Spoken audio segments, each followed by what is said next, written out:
નમસ્કાર દર્શક મિત્રો, થર્ડ આઈ એક્સપ્રેસમાં હું વનરાજ પરમાર આપ સૌ દર્શક મિત્રોનું સ્વાગત કરું છું. આપ સૌ જાણો છો તેમ ગઈકાલે તળાજા તાલુકાની ગ્રામ પંચાયતની ચૂંટણીનું પરિણામ જાહેર કરવામાં આવ્યું છે. તો આપણે જોઈએ કયા ગામમાં કોણ સરપંચ તરીકે જીત્યું.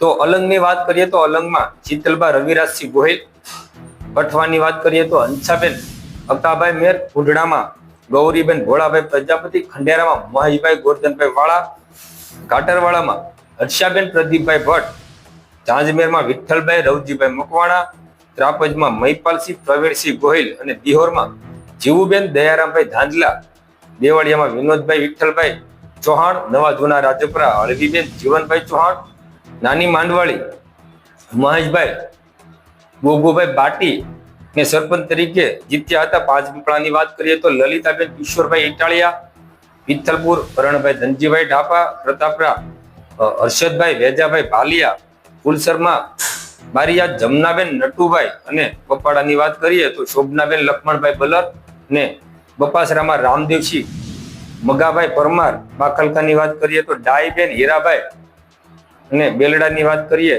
તો દવુબેન રામજીભાઈ બાંભણિયાને સરપંચ તરીકે જીત મળી હતી. બોરલાની વાત કરીએ તો બોરલામાં મનીષાબેન હઠીસિંહભાઈ ભંડારી, મણારમાં હેમલતાબેન દુર્લભજીભાઈ મકવાણા, મીઠીવીડીમાં અલ્પાબેન કરશનભાઈ ડાભી, મેથળા વચનબેન ઘનશ્યામભાઈ બારિયા અને રેલિયામાં આલિયા લાભુબેન ગટેશભાઈ સરપંચ તરીકે વિજેતા બન્યા હતા.